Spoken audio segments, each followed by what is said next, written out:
Welcome everybody to Beyond the Box Set, the podcast where we normally pitch prequels, sequels and spin-offs to films that don't have any. But today it is our final episode of 2019. Hooray. And so we are going to review every film that we've seen in the cinema this year. Very quickly. Yes. I mean, with this is going to be a longer episode, but we're going to do very quick reviews of all the films. There's a lot of films, that's the thing. So we normally, if you are not a Patreon subscriber, in which case how dare you, but on our Patreon bonus show every week we release a bonus episode where we review a film that we saw in the cinema that week. It's normally about 15 to 20 minutes long, just a little discussion about that film. And so for all you guys who don't support us on Patreon but might want to in the future, we're just going to give you a little preview of what we've watched and what we thought of it and what some of our favourite films of 2019 were. Yeah. So hope you'll enjoy it. So this is going to be our part 1 and probably 2 episode of our 2019 films. And for part 3 of all this, we're going to give awards to the films of 2019. Some we've got like Best Actor, quite normal awards. Others will be much more exciting, which will be quite exciting to get to. The annual Boxy Awards of 2019. Yeah. Is that a thing now? Is that a new thing? I'm going to try and make that thing, yeah. Yeah. So should we get started? Let's dive in, yeah. Okay, so, before I wanted to start, I did want to ask you, this will kind of come up again in the next episode, but what do you think is going to be our joint favourite film of 2019? So we're going to add up all the scores, going to make an average, and work out which one is our favourite film. Harry's had a great time spreadsheeting this. I've got a great spreadsheet ready to go. I just need to put the numbers in. We'll do that as we go. Yeah, nothing makes Harry happier than a spreadsheet. Oh, so good. Oh, so what do you think? I think our favourite film of the year is going to be? Yeah. Cats. No, as in from the rating that we give. Cats. Really? No, I don't know. We just recorded the Cats episode. You know what we gave it. Okay. There's a lot of good. I mean, I know that your top film of the year is obviously going to be Endgame. That's kind of obvious. It's a maybe. Sure, I'll play it. Oh, sure, play it cool. Who knows? Who knows? But I think I marked that a little bit lower. So in terms of things that we both enjoyed, I think The Favourite will probably be up there. Mm-hmm. A very early film. But I think Knives Out. Knives Out will probably be up there. Yeah, that was definitely a big high. What else did we both really love? I'm trying not to look at the list here. No, sure. Yeah, I mean, you've got the spoilers, so I don't have I don't have access to all the spoilers. I've not looked at the scores massively, so I'm going into this as blind as I can. Yeah, some of these will hopefully jog a memory, but yeah, Knives Out stands out. The Favourite stands out. I mean, a lot of the Oscar films from the first half of the year, first quarter of the year, there was some really good stuff in there that probably will rank pretty high. Yeah, summer was a lot of Marvel, which is obviously more you than me. Not that I didn't enjoy them, but I definitely think you would have marked a lot of those higher. And a lot of like crappy action films that neither of us very much enjoyed. No. I feel like the last couple of months have definitely been a step up. So I'm going to say Knives Out, but Knives Out? That's my prediction. But yeah, I think I'll agree with Knives Out. I think it's going to be our best. Knives Out, maybe The Favourite, are the same. Cool. Okay, so actually getting to reviews. First one is actually it's a 2018 film, but we didn't get a chance to do it in our roundup. Is Bird Box. Bird Box, yes, the Netflix exclusive horror movie that's over 45 million people watched in the first week. Yeah, and then nobody watched it ever again. Mm-hmm. What do you think the graphic chart of viewing figures on Netflix? Not that they'll ever tell us. No. For that film is, even if you believe, which I don't, that 45 million people watched it in that first. That's not true. No, there's such bullshit. Yeah, Billy bullshits at Netflix. Yeah, it's probably 45 million people went on and just they accidentally watched the first 5 seconds, or on Netflix when you hover over something in the menu and then it starts playing the trailer. Sure. Or sometimes even just starts playing it. That counts, I guess. Mm-hmm. So even then, I'm skeptical, but sure. Yeah. I mean, it's marketing. That got headlines, and everyone was like, "Oh, I must see this must-see film." Yeah, but also that's very different to 45 million people went to the cinema and bought a ticket. Oh, 100%. It's completely different. Yeah. Imagine if Cats just put a completely false press statement, just fake news, it's the highest grossing film of all time. Yeah. And everyone who looks at Box Office Mojo would be like, no, it isn't. Politicians do that. Politicians just tell outright lies, and people do fact check them, but enough people believe it. Yeah, before the fact check comes out. Yeah. So who's to stop a studio whoever studio made Cats just going putting out a press release saying it's the highest grossing movie of the year. Cats, it got 5-star reviews everywhere. And just fully lie, just fully Donald Trump that movie. Yeah. I mean, maybe that movie should have been a straight to streaming, but yeah. Well, then they could have just made anything up. Yeah. Yeah. Anyway, Bird Box. Yeah. That's what I thought as well. I remember at the time being like, this isn't quite A Quiet Place. It really suffered from comparisons to A Quiet Place because they came out so soon after. And in fairness, it is based on its own book, and so I don't think it was deliberately a rip-off, but the similarities were so jarring, and Quiet Place was so superior. Yeah. It was really hard to not compare it poorly. Yeah. It felt like a TV movie, to be fair. It did. And I think if it counted, and hence why it went straight to streaming. Yeah, this would have been a flop if it had been gone to the cinema. Yeah, I think so. I think the novelty of it with Netflix at the time, because, I mean, there's more of those films coming out now than there was a year ago. The novelty of having Sandra Bullock, who is a movie star, in a straight-to-streaming movie that got a lot of hype, I think that was like... gave it a big marketing push. Yeah. But ultimately, if it was just a Sandra Bullock horror movie that went to the cinemas last year, I think it would have been like Passengers or something. It would have just flopped. Yeah. So, yeah. So, how would you rate that out of 10 then now? From memory, I mean, I haven't thought about the film at all in like 12 months, but I remember it being pretty mess. I'm going to say a 4. You're going to say a 4? Yeah, I think I'll kind of agree with you on that. It's a bit crap. We actually gave that, you gave it a 6, I gave it a 5. Oh, okay. I was feeling generous. Yeah. Maybe I should revisit it. Who knows? Okay, next one. Big one. The Favourite. Oh, well, I did predict that this would be right up there. I loved that. I thought it was great. I remember it was such a good film to follow on its Oscar journey, because we always loved Olivia Colman, but she was so good in that film. Everyone was, but her specifically. And then, she got the Oscar nomination, and then everyone thought Glenn Close was going to win, and we were both kind of like, meh, The Wife was boring, Olivia Colman deserves it. And then Olivia Colman surprised everyone, and she won, and it was great, and it was really like, it wasn't quite the La La Land, Moonlight, holy shit moment, but it was definitely like, got near the end of the Oscars, the point where you're flagging a bit and everything's gone a bit predictable, and then you get a nice big surprise, and it's a big moment, and it was like, yay! Yeah. So that was great. This film had a lot of creativity given to it, and I felt like I had a lot of heart. Yeah, definitely. Yeah, it was emotional. It was funny and emotional. Yeah, it looked like a passion piece. Oh, yeah, definitely. Because it was weird in a way that... I don't know, but it was weird, and everybody was into how weird it was. Yeah. The director, all the actors, and... Yeah. Well, you've not seen any other Yorgos Lanthimos films, have you? No. So, I mean, this film at some point we might come back to on the main show. I don't think soon, but at some point I might. I'm definitely looking forward to rewatching it in general. But there are some other films by the same director that I'm definitely going to bring to the table at some point. The Lobster, I think I will definitely do sometime in the next year. Yeah, I've heard interesting things about that. He's also done a film called The Killing of a Sacred Deer with Nicole Kidman and Colin Farrell. And also Dogtooth. So he's the kind of director who does very artistic, interesting, challenging films, and this one just all kind of came together. So very nice. But this was a great film. Out of 10? I remember that I gave this one a 9, and I'm going to stick to my 9. Yeah, I think I'm going to give it a 9 as well. I've not watched it again since. But I really look forward to. Yeah.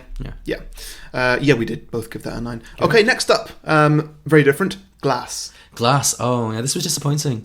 Yes, it was, because we both quite enjoyed Split, even though Split was silly. Yeah, it was kind of it was enjoyable. It was definitely a big kind of comeback for M. Night Shyamalan. I think it was his first film in a long time that didn't get horrible reviews and actually made a lot of money. Yeah. And then this was just back to standard M. Night Shyamalan, badly written, like incomprehensible, actively quite. I remember being quite bored because it was all. That was it, because it was all about like. It had this really weird dated view of comic books. It was like a deconstruction of what a comic book is. Yeah, but from like a pre-Marvel world. Which was really good back in the day when Unbreakable came out. I mean, I didn't watch that back in the day, but I can understand that film was like, oh wow, this is really something. Yeah. But now comic book movies have evolved past that, and they've done their own sort of breakdowns and dissections. Yeah, they've kind of deconstructed themselves. They don't need some clumsy horror movie to do it for them. No. Especially when it's done in a way that isn't particularly insightful or witty. Yeah. Yeah, and so, this film's 15 years too late. It really was. And yeah, I mean, it's even I remember even like the acting. I mean, James McAvoy is obviously the standout of both of these films. I remember not being very impressed. I think this was one of those Bruce Willis phoning it in kind of performances. Oh, big time, yeah. And even Samuel L. Jackson was pretty average. Yeah, he was fine. Yeah. There was a lot of exposition in this. It was all, as I recall, it was like all exposition and then a really underwhelming fight at the end. Yeah, and that was basically the film. Yeah, God, that fight was just insane. Oh, because they kept building up, didn't they? They kept building up. There was going to be like a big skyscraper opening, and there was going to be a fight on it or something, and the whole world was going to see. And then it was just the whole world sees James McAvoy like kind of move a car. Yeah. Oh, that was it. It was like and then Bruce Willis drowns in a puddle. Yeah, we're going to crack open the superhero myths. We're going to let everyone know, and then Are they making a third one? I think this made some reasonable money. I don't think it did as well as Split did, but because it ended on like a, like he wanted to do more kind of. Yeah, I don't think it ended on like a cliffhanger per se, but just ended on like an open note. Yeah, which. Oh God, I'm not here for any more of this. What do you think then? Again, I'm going to go down to like a 4. 4. Okay, I'm gonna go with a 2. I really didn't like this, so I gave it a 2 last time. You gave it a 3. Okay, I was again too kind in retrospect. Okay, Vice. Oh, I didn't like this at all. No. This was another Oscar film. This was the one where Christian Bale got really fat and played. It wasn't just he got really fat. I'm pretty sure he was in a fat suit as well. Or either there was that, or just loads of prosthetics. Oh yeah, they definitely put some facial prosthetics on or something. And also the bald. They aged him up. Yeah. I just didn't like this film. What was the guy called that he was playing? Dick Cheney. He was playing Dick Cheney. Yeah. I found it really smug and. Like, I'm not a fan of Dick Cheney, and this film was obviously painted a very negative picture. It's not like I'm trying to be defensive of Dick Cheney at all, but the film just had a tone that it felt incredibly smug and didactic. Well, didn't it start with so we tried to learn as much as we can about Dick Cheney, but he's very private. But we did our fucking best. Oh, that annoyed me. Yeah, and they used the word "fucking" in the opening spiel. It just felt like a bad student project. Yeah, it really did. Because I wasn't that keen on what's the other film that the same director did before? Oh, was forgotten. It wasn't Spotlight. Yeah, the Big Short was it? The Big Short. The one where Margot Robbie talks to the camera about finances while she's showing her boobs for like 5 minutes or something. That annoyed me as well. It's the same thing, right? Yeah. It's just this particular director's style I just don't like, and I thought it was really overrated. I mean, it didn't win any Oscars, I don't think, but even the fact that it was there annoyed me. Yeah, like if it wasn't there, then we just wouldn't have seen it. These are the kind of films, and we just wouldn't care. Yeah. And then also, if I went to the cinema and it didn't get nominated, but I saw it anyway, I wouldn't care massively because, it was kind of crap, and that's how people seem to think of it. Yeah. But just that people thought of it as like a really good film, and this director has had 2 Best Picture nominees now. Yeah. Obviously, it works for some people, but for me, I just don't. So far, I've not liked anything this guy has done. His style doesn't appeal to me in the slightest. Yeah, maybe it does to a more American audience. That's true. Maybe this is, and we do have to remind ourselves the Oscars are American. That is true. It's definitely not something that particularly. I mean, I'm interested in American history. Like, it's not that I'm not interested in learning about Dick Cheney, but this film didn't tell me anything in a way that I wanted to hear it. Out of 10, I feel like I gave this like a 2 or a 3. I remember like viscerally disliking this film. What do you think? I'm going to say I gave it maybe a 2. What do you want to give it now? I'm going to give it a 2. I don't want to see this ever again. You want to give it a 2? I think I'm going to give it a 2 as well. I gave it a 2. You gave it a 3 before. Oh, okay. Yeah. Can you ever forgive me? Oh, I really like this one. This is good. I rewatched this. Oh, sorry. Oh, this one! Oh, sorry. Okay. All right, calm down. No, I rewatched this one recently, and I liked it just as much the second time around. I showed my parents it. My parents. Right. Yeah. They liked it. My mum really likes Melissa McCarthy. Yeah. Mostly from Bridesmaids. So I was like, well, let me show you what else she can do. Yeah. No, I really, really like this film. I think it's beautiful. There's a lovely, small... this is the kind of Oscar film that I really like. Vice is the kind that I don't like. Yeah. Where it's just it's very Oscar baity, but it's also smug and, This film, it tells a small little independent story. There's not much to this plot. It's about a woman who... It's a true story, but, it's not high stakes. It's about a failed writer, or a writer who's in financial difficulty, who starts forging signatures and letters from dead famous people and selling them to antique dealers and stuff. Yeah, that's pretty much it. And it's about her life and how she, her relationship with Richard E. Grant, who plays this gay, alcoholic, waster who kind of drifts into her life and helps her, becomes her accomplice. That's all there is. It's just a little tiny little character piece, but the acting is fantastic. It's really funny and warm-hearted and interesting and.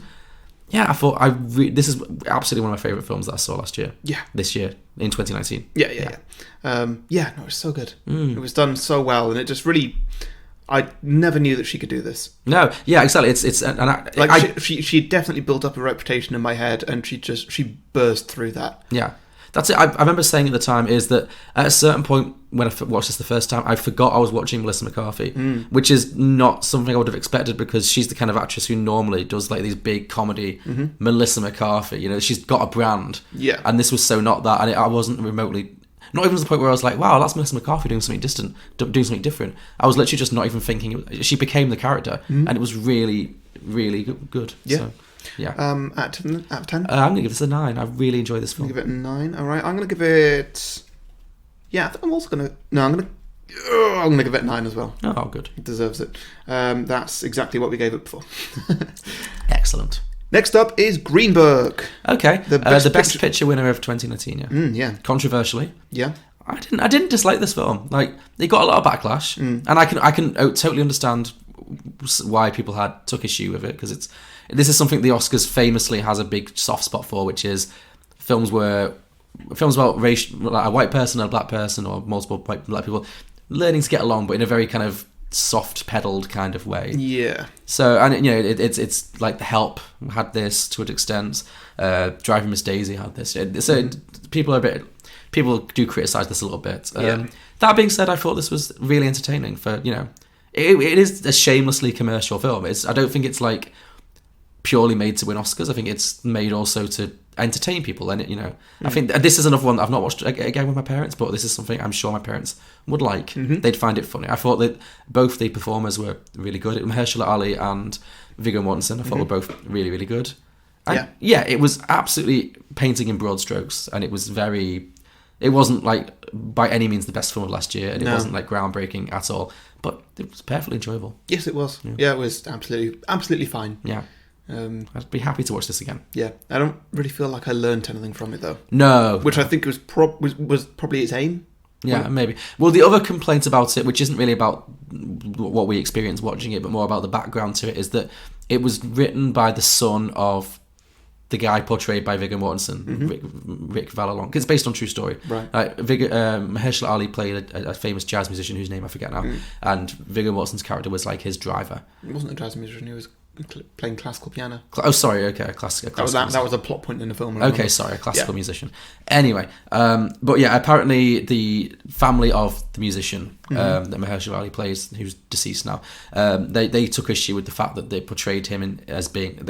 They claim that like they really overstated how close they are friends those two actually were. Apparently, they were just. It was just a professional for driver, and they also took issue with the way that it portrayed Mahershala Ali's character's relationship with his family about him being estranged to them, which apparently wasn't true. So I think it took a lot of liberties with the truth, which people also took issues with.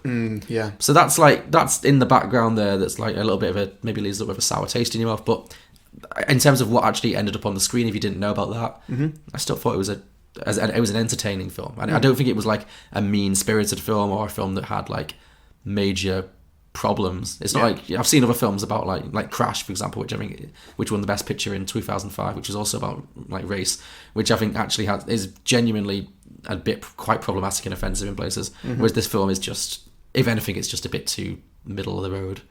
But I liked it. It's totally fine. Yeah, absolutely fine. What out of 10 then? What do you think? I give this like a low 7, high 6. I was thinking 7 as well. Yeah. Do you want is that a 7? I'll stick with a 7. Yeah. Yeah. Sure, that is exactly what we gave it before. Sure, cool. We're being very consistent. Yeah. Not any major diversions yet. Yeah, it's good. Okay, Roma. Oh yeah, the other Netflix one, the one that everyone thought was going to win Best Picture. And should have done. Probably should have done. Yeah, like, this is normally everything I don't like about a film. It's long, it's slow, it's boring, it's black and white, it's in foreign language. It's normally everything I hate, but this... It broke through all of that, and like I think I was on my phone not even halfway through it, like a half hour into it, and I was like, wait a minute, this is not the film that I can be on my phone with. I'll save that for The Irishman. Sure. you knew that a year from now a more boring film would be coming through. This was absolutely brilliant. Yeah, it definitely should have won Best Picture. Yeah, it's certainly more of an artistic. If you look to the Oscars to be about like the artistic achievement of the year, which sometimes it's not that, but this is certainly has more of like it's more unique. Definitely. Yeah, Green Book was a very safe win. Absolutely, yeah, it was a crowd pleasing, even though a lot of people were annoyed. But whereas this one feels again like other films I've said on this list. This one feels like a passion piece. Oh, definitely a huge passion project. Yeah, and just I don't know, done to such an amazing level of detail. I remember the cinematography being really impressive.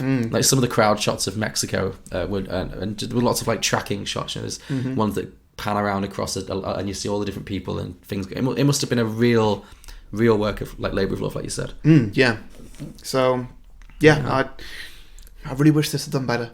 I think he won Best Director. And Best Director, Best Cinematography, I think. It did well. It just didn't win the top prize. Maybe Production Design? I'm not too sure. It definitely got a good haul. It wasn't like it got shut out. No, totally. But just to be beaten by Green Book, I'm a bit bitter about it. Sure, yeah. Yeah, I'm not that happy with the way the Oscars went. No. There's always things, that's part of the joy and the pain of the Oscars. It's never going to completely satisfy you. No, that's very true. Out of 10 then?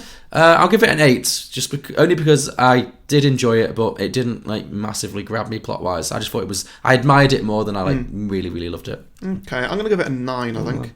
I feel like yours has gone way up. I feel like at the time you were a little bit more critical. Damn, you're right. Mine's gone up by 3. Oh, wow. You gave it an 8 last time. Okay. So, okay, yeah. Have you watched it back a second time? Or No, I've not. You've reflected on it? That's just the way it's sat with me. Okay, well, that's nice. That's nice when films grow on you. Yeah. Okay, cool. I mean, I don't know. Maybe if I did watch it back, I'd go back down to a 6 I gave it. No. Maybe in this time and in 3 months, you'll be like, oh, The Irishman, that was great. What a real achievement that was. Let's see. We'll see. Yeah. I mean, The Irishman made me get out my phone. Roma made me put away my phone. Oh, I see. A different journey. Yeah. Yeah. Okay, fine. Yeah. Okay. Wreck-It Ralph. Oh, was that this year? Yeah. That feels like it was ages Wreck-It ago. Ralph 2. Yeah. Sure. But still, it feels like it was ages ago. Yeah. It was all right. I remember this being way too convoluted, plot-wise. Yeah. Compared to the first one, which had a really simple plot. Yeah. This one, it went into all this stuff where they go into the dark web and. Yeah. I think they're looking for a new steering wheel for Vanellope's machine arcade game or something. And they went on eBay first, and that didn't work. I mean, this was product placement. The movie. It truly was, yeah. Especially when it comes to Disney princesses. Oh yeah, I mean that was the best bit though. Yeah, definitely. The Disney princesses were the highlight. That was fun and self-deprecating. But on the whole, I think I like the first Wreck-It Ralph a fair bit. Don't think it's right up there, but it's very enjoyable. But it definitely they really do fall into that category of like a Pixar movie but not as good. Yeah. Essentially. Yeah, totally. Is this DreamWorks or Disney? Disney? It's Disney. Oh, you see, I've made a mistake here. I've included it, but I didn't actually look up the date. It actually came out at the end of November in 2018. That feels more like it. I think I just made you watch it. Oh, that was it, yeah. Yeah. It took us a while to watch. Oh, well. Whatever, let's include it on this list. We talked about it now. Sure, okay. But, I quite enjoyed this. Yeah. It was, again, perfectly serviceable. Yeah. I mainly just liked the references to the internet and memes and YouTube and... Yeah. Well, I didn't quite get YouTube. They got off-brand YouTube. That was a weird one. I remember disliking Gal Gadot in it. Who was she? She played... You know who Gal Gadot is, right? Yeah. From Wonder Woman. She played Vanellope. Vanellope goes into another game of like speed racers, and she's like a speed racer lady. Oh, yeah, I remember I just remember thinking... It really struck me that she's not an actress who is made for voice work. No. Her voice is quite dull. And she didn't really give a lot of energy. Yeah. So that annoyed me a little bit. Out of 10, then? 6. 6. I was thinking a 6 as well. Yeah. Let's see. 6, and that means I gave it a 5 and you gave it a 6 last time. Okay. Great. Next one up, another Oscar one, At Eternity's Gate. Oh my god, yeah, that was the really obscure one that nobody saw coming. That was not William H. Macy. Who's the other guy? Willem Dafoe. Willem Dafoe as playing Vincent Van Gogh. I remember finding this really boring. Yeah, no, I think I really enjoyed it. Oh, you liked it because you unveiled this little secret side of yourself that you really like Van Gogh, yeah. Which I didn't know about. But yeah, I don't have that personally. I wait for Philistine when it comes to paintings. So yeah. I just remember it being really slow and not particularly engaging and not much happening. And I was a bit... I mean, I was really watching this at like the tail end. I think that's what his life was. I mean, to be fair, well, maybe that's not for a film. Yeah. Do a Green Book, sex it up, Yeah. Give him a sassy friend. No, I'm joking. I know. I think I quite like this one. Yeah. I think it came at the very tail end of the Oscar season. I think I was a bit like Burns out on all these like slow moving. Well, it was a Best Actor, and that was all it got nomination wise. Yeah. And so it was low on our list of Oscar films to watch. Mm-hmm. So yeah, it definitely was. It would have been one of the later films that you'd have watched. Yeah, I mean, it was fine. There's a reason why it didn't get a Best Picture nomination. No, sure. And yeah, I mean, he was fine in it as well. I like him as an actor. I'm looking forward to watching that film, The Lighthouse, with him and Robert Pattinson. That looks crazy. I can't wait to see that. I don't know what you're talking about. But yeah, At Eternity's Gate, perfectly fine. Probably will never watch it again. No. Out of 10? 5. I'll give it a 7, okay. I think.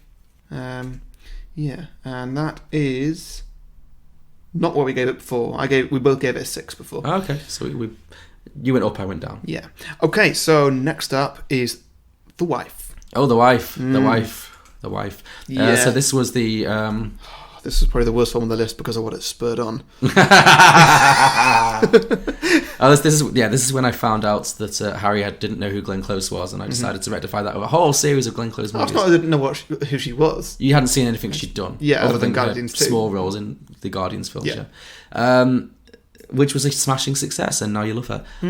This film was quite dull. It really was, wasn't it? Yeah, I didn't hate it, but it was so... I think because she was so expected to win the Oscar, and it was like it just started to really annoy me. That it's like, well, she doesn't really deserve it for this. Like, yes, she's amazing, but for this, really, she really wasn't doing very much. No, I think if I remember, I could swear this did the Oscar acting thing of just sort of kind of subtle acting throughout, and then she cries at the end. Yeah, which is I like subtle acting. That's fine. Subtle acting's fine, but just don't like make them really, really emotional at the very end, and then be like, oh god, that was the best acting. I thought she was really good. I just didn't think the film was very well made.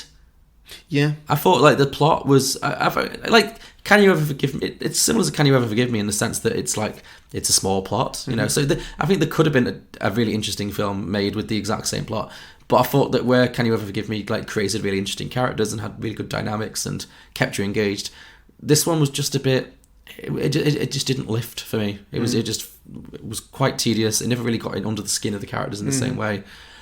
And I remember like finding didn't have a twist at the end that was kind of obvious. Yeah, it said that she plays the wife of a famous writer played by Jonathan Pryce. Yeah. And the twist at the end is that she wrote all the books. Yeah. Or helped him so much. Essentially, she helped him so I'm pretty much. sure she did just write She all literally the books. just... I think she started helping him with his novel, and by the end she was so much better, she was just writing them. And it was this, and then he wins the Nobel Prize for Literature, and it's all about her like seething resentment over that should have been me. Yeah. But also not that. Yeah. But also like her trying to hold back that. Yeah, exactly. Sort of She's holding in her rage through the whole film. And then and then he dies at the end. Yeah, I just thought it was... I forgot he died at the end. He did. He has a heart attack and dies. It was all just very clumsy and yeah. It felt like they didn't know where to go with it particularly. Yeah. It just didn't work for me really. And yeah, I was quite pleased obviously when Olivia Colman won instead. Oh god, yeah. And because again, like nobody's ever going to talk about The Wife again. No, it would have been such a waste of an Oscar win. Like, yeah, whereas The Favourite, like people are going to watch it again. Even if she hadn't have won, it would have still been a film that people went back to. Yeah. I'm pretty sure even if she hadn't have won, we'd still be doing it in a couple of months' time on the show. Sure, absolutely. Yeah. Okay, out of 10 then, The Wife? 5. 5? I'm going to give it a 4, I think. Let's see, what do we give that? We gave that both a 5. Okay. Yeah, cool.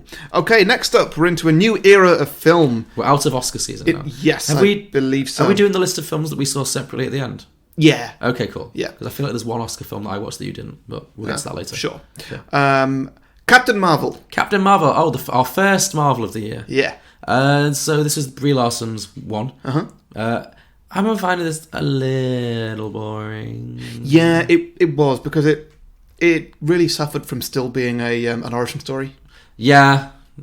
I feel bad because I know that this one, Brie Larson got huge amounts of backlash for this, which from like the internet, which was obviously undeserved. It wasn't that bad, and she was perfectly fine. But yeah, I did find this film a little bit on the dull side. She was boring in this. Yeah, I think maybe not every actor is meant to be in these films.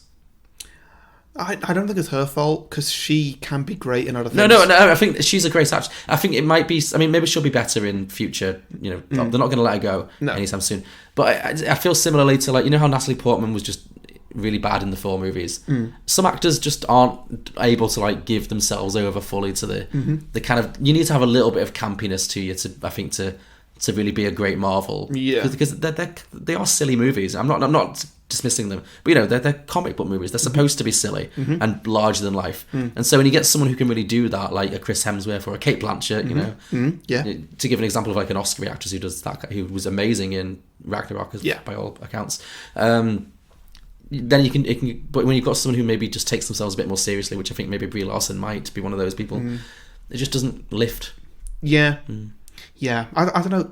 Maybe she'll get better, I hope she will. I think she will. I reckon that if she comes back for a second film, or if they make there's no if about it, I'm sure they will. That it will just be a lot of fun. There'll be a lot more stuff going on, and it won't be. Who directed this one? I don't know. It wasn't one of the big names. Like, it wasn't a Russo or a Taika Waititi or no? No, I don't think it was. Okay, fine. Yeah, I really don't remember. Yeah, it'll be so much funner in Captain Marvel 2. Yeah. I'm sure they can course correct, yeah. Because they can just do a completely different plot that's not an origin. It's not a big mystery as to, how did she get her powers? Oh, it all came from that Infinity Stone.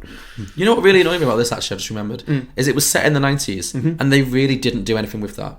They did a few little jokes, but... They did soundtrack. Yeah, but they could have done way more with that. Yeah. They could have done so much more 90s references. They didn't really commit to that, and that could have really made it stand out from a lot of the other ones that are obviously not set in the 90s. Mm-hmm. Like, because was there another one this year that was set? Is there another Marvel film that's like set in a different time period? No. No, okay, I'm just thinking of something else.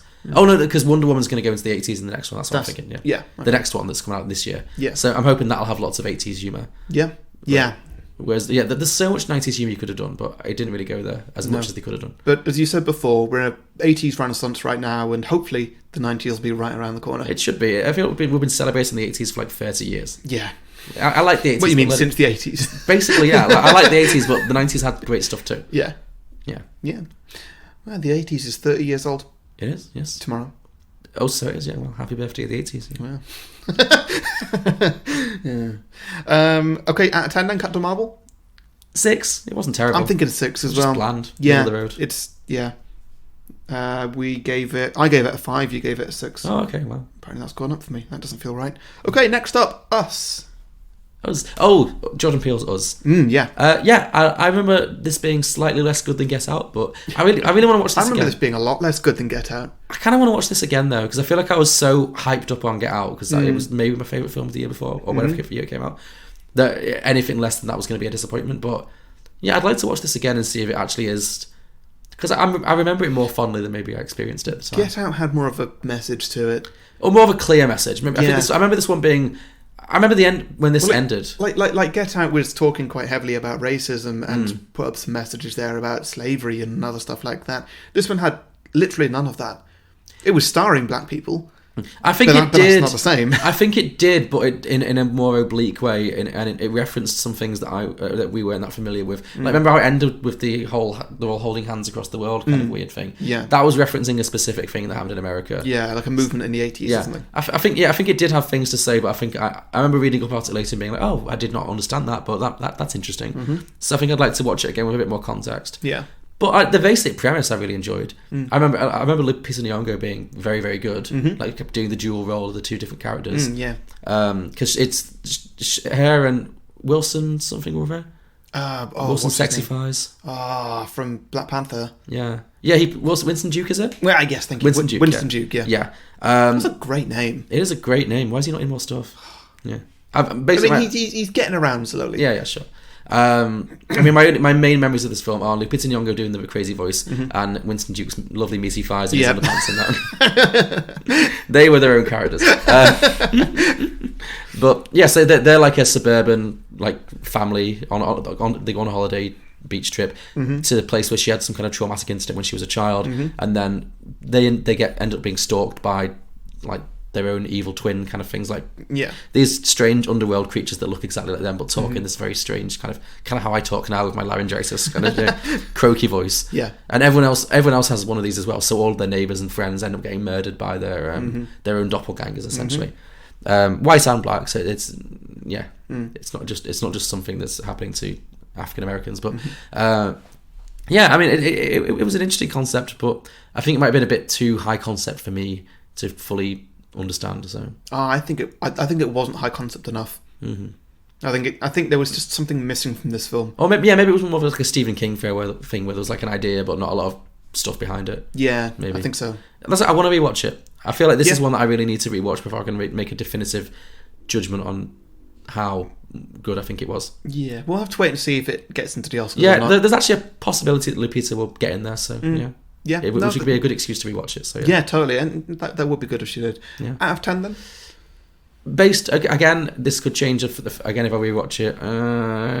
7. 7, okay. I'll give it a 7 as well. I think, it wasn't awful. It wasn't Get Out. We all went into it expecting Get Out, and we didn't quite get that. We both gave it a 7 last time as well. Okay, next is another era for this year. Dumbo. Oh, the start of my abusive relationship with Disney movies. Yeah. This is one that I really, really disliked at the time. I found it really boring. I remember the child actors were dreadful. But that being said, when I think back on it, this is the only live-action Disney movie I saw this year that actually did something different with the source material, like significantly different. Mm-hmm. So for that, I applaud it. Because like, it had that slightly subversive anti-Disney narrative where the villain was basically Walt Disney. Played by Michael Keaton, hamming it up to the max, which was fun. I feel like that was the only saving grace of the movie though. Other than that, like the Dumbo wasn't particularly attractively animated. All the other characters were unbelievably boring. It just fell really flat for me. Yeah, there were too many kids in it. Too many kids, and Colin Farrell and Ava Green weren't particularly interesting either. Yeah. I think it was them, Yeah. Danny DeVito was in it. He was in it a bit. He was okay. But maybe not enough. I feel like not enough, There should be more of him. Always should be more of Danny DeVito. Yeah. He should just be in more things. He should just be in everything. He should be in Star Wars. I think maybe he's the kind of actor who's so very much Danny DeVito. It'd be like, oh, Danny DeVito's in Star Wars? Like, I suppose, yeah. It would break the magic a little bit, They don't tend to use big names who aren't Star Wars big names. Just put him in costume. Sure, yeah. Like you throw out big names in costume. That is true. Make him an Ewok or something. Yeah, sort of. Oh no, he could be one of those Boutini. Yeah. Very great. Okay, Dumbo out of 10? 4. 4. I'm gonna give it a 5. 5. I think. Okay. Yeah, because like you said, it's the only one to do something a bit different, and I think it does kind of improve on the source material. Not that Dumbo needed a remaking at all. I think not that any of these needed remaking.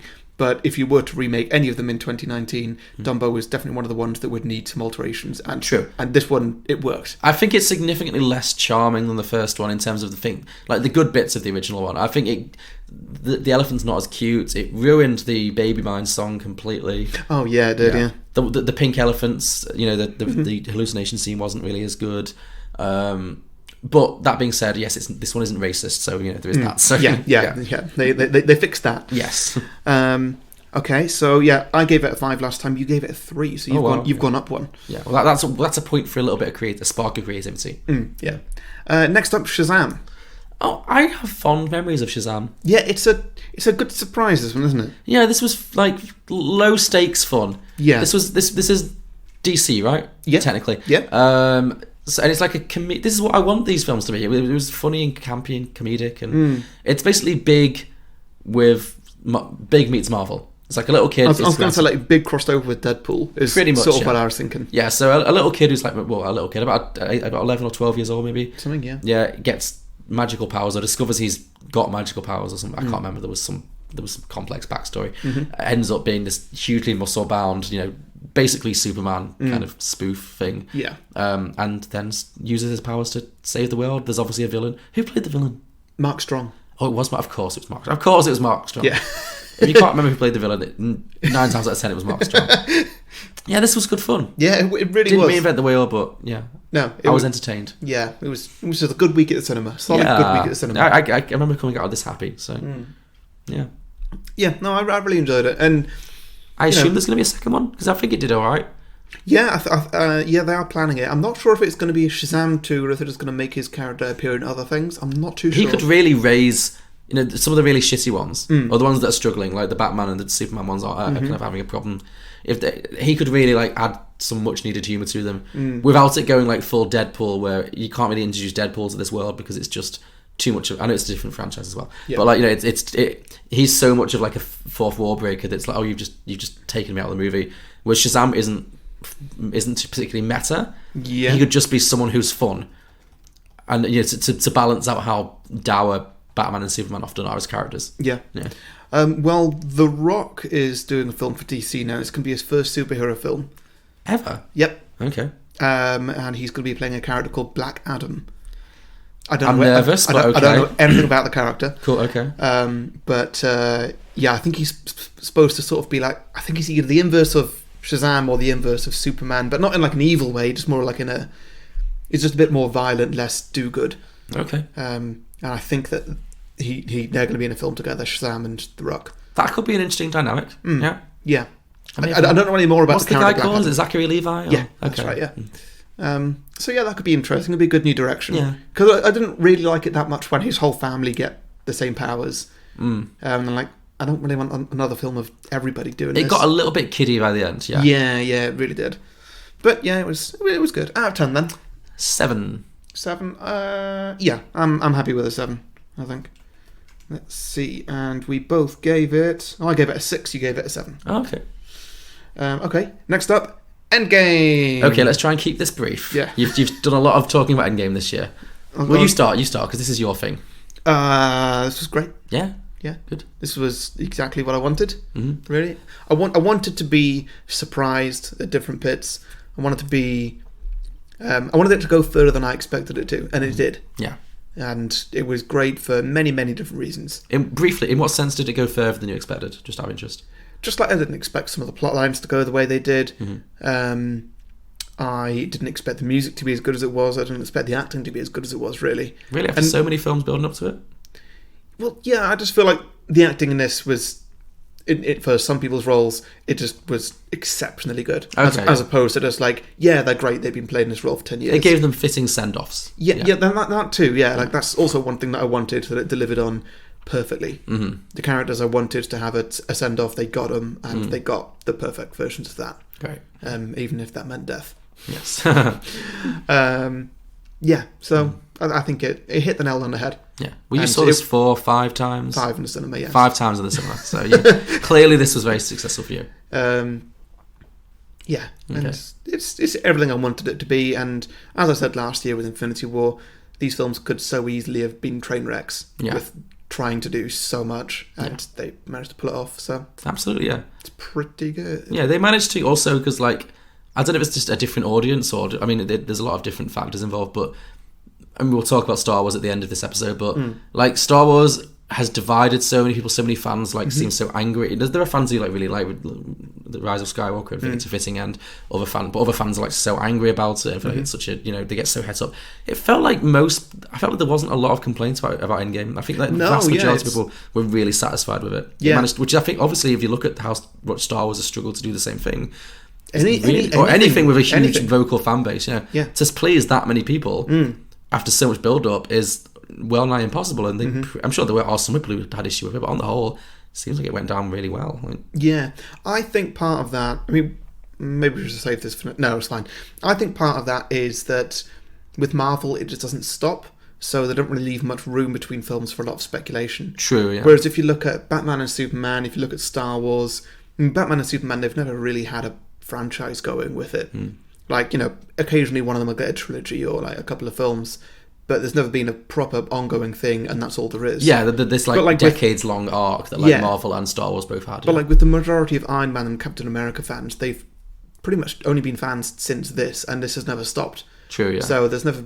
And like with Star Wars, there's always been a couple of decades between each trilogy, where there's all this other stuff going on, like just little comic books and maybe the occasional animated TV show, that sort of thing. And there's just so much room for speculation and just to build up exactly what you want the next thing to be. Yeah.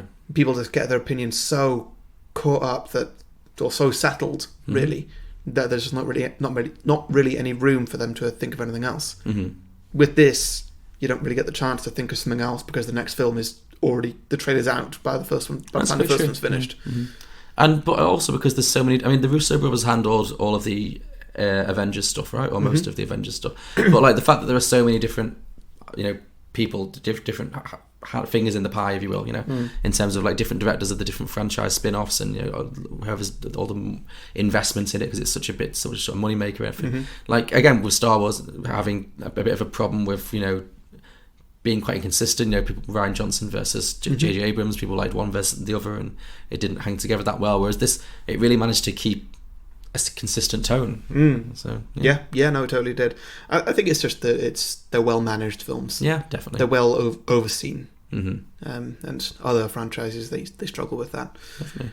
Okay, out of 10 then, Endgame. Well, I'm going to give it an 8. I really enjoyed it too. It isn't to me what it is to you, and it never will be. But I thought it was very, very good. It was definitely a satisfying end. I mean, from the ones I've seen, which is not about a third as many as you. But I thought it was a really well made action film. It had good emotional beats. It was a satisfying ending, and it was really good. It was good fun. Sure. Yeah. Okay. Well, I know that I gave it a 10 before, and I'm keeping that. Keeping your set. And a 10 and an 8 is what we gave it last time as well. Cool. So. Well, I think if a film makes you cry and makes you watch it 5 times in the cinema, I think that's a very fair 10. Yeah. Yeah. Okay, next up, completely different, Pet Sematary. Oh, yeah. Oh, 10. 10s across the board. Avengers what now? Oh, this was very run-of-the-mill, wasn't it? Yeah. I kind of wanted it to be sillier. Yeah. Because it's an inherently silly story. You know, it's about cats coming... zombie cats. It was quite silly to an extent, though. Like, think of that little zombie girl running around a bedroom. Remember that? Oh, yeah. No, it was... Yeah. That might have been it, though. The film had its moments, definitely. And... I don't know. I went into it expecting nothing. Yeah. I didn't know anything about this. And I know it's a remake. And I was pleasantly surprised, I think. Okay. No, it was exactly what I expected it to be. It was I do know I've seen the original film, which is also not very good at all. Based on a Stephen King novel. Yeah. It's your classic Stephen King like concept, you know. Oh, what if there was a cemetery for dead animals and you buried something and it comes back to life? Yeah. Yeah. Who was the main actor in it? I think he's someone... Jason Clarke. Jason Clarke, because he's popped up in a few things, hasn't he? Yeah, he's in loads of stuff. Yeah. John Lithgow, I enjoyed him. Oh, yeah. He's always good fun. He was playing the crazy old man neighbour, and he did that very well. Yeah, it had a good... I remember it had a very dark ending. Basically ending with a child being murdered. But... Well, multiple people being murdered, but yeah. Yeah, it was fine. This was definitely one of those, there's nothing else on this week, let's see this. Yeah. Would you like to come back to this world at any point now? No. Would you like this to get a sequel? No, I don't think so. Just that family, the 4 of them, trying to take over the world in their own zombie apocalypse? I don't think... I just don't think it was interesting enough, to be honest. I don't think those characters were memorable enough that I would want to see them, you know... Yeah. What happened next to them. Yeah. It was very... It was very paint by numbers. And the characters were very, like, thinly drawn. Yeah, that's fair. Yeah. Okay, out of 10. 5. 5. I'm going to give it... Yeah, I'm going to give it a 5 as well. Definition of an average movie. Yeah. Didn't hate it, but there's nothing to really Absolutely say about it. Oh, we both gave it a 6. Sorry, we both gave it a 4 last time. Oh, okay. It's gone up in our estimation. Yeah, slightly. What do you know? Okay, you'll like this next one. 8th Grade. Oh, this was great. This was really good. I've not really thought about this film in ages. No, me neither. I think this was a classic example of a very quiet week at the cinema when there was nothing really big to see, and it was this looks nice. This has had some nice reviews, but could go either way, and it really impressed us both. Well, it really impressed me. Yeah, me too. Yeah, this was so sweet. It's a lovely little film. Directed by Bo Burnham, the comedian. Have you ever watched any of his stand-up yet? No. Well, you'd really like it. You should watch it. He's got some Netflix specials. I think you'd really, really like it, actually. Because he's quite young. But he's like, he does lots of stuff with music. And anyway, he's great. And it's follows a little girl, Elsie Fisher, I think the actress was called. Yeah, that's right, yeah. Yeah. 8th grade, so I guess she's about 13 maybe. So in that awkward, that awkward phase that is a nightmare for all of us. Yeah. And it's just, she's like a slightly awkward girl. She has like a YouTube channel and she's always on Instagram, but she doesn't really... It was really good on like kids on social media and what it's like to be under so much pressure to constantly be putting things out there into the world and how that compares to what life is actually like. Because she has this like YouTube channel where she projects this very positive self-image, but First of all, nobody watches it. She's got like no views, and also that she's actually incredibly shy and introverted, and she doesn't really have any friends, and she's just quite sad. And but it's not like misery porn. It's not like it piles on to make her this pathetic character. You just really feel for her. Like she's so vulnerable, but also likable, and you just want good things for her. And the supporting cast are all lovely. Yeah, I really like this one. I really want to watch this again. It's a really well made film, isn't it? Such a nice little film, yeah. Yeah. I hope this comes. I hope this comes to Netflix or something soon, because it feels like the kind of film that I don't think a lot of people saw because it wasn't really marketed very well, and it is quite a small story. It's not like a big blockbuster kind of film anyway. It feels a lot more like a film festival film, but exactly. I think it came out at a time of year that wasn't really that sort of thing. Well, it's just after the Oscars, so people aren't really looking for that at that point, unless and it wasn't nominated for the Oscars. So I think, I think this needs to go onto like a streaming platform or something, or be on TV, so people can really discover it at their own pace. Because I think it's definitely a film that I would recommend to a lot of people. So, yeah, big time. Yeah, it's really good. Out of 10, I'm going to give this a 9. I think I will too. Actually, I'm really liking this. Yeah. Okay, 2 9s. Let's see what we gave it. We gave it 2 9s. Great, consistent. Good. Okay, next one is not going to be 2 9s. It is Aladdin. Oh, yeah.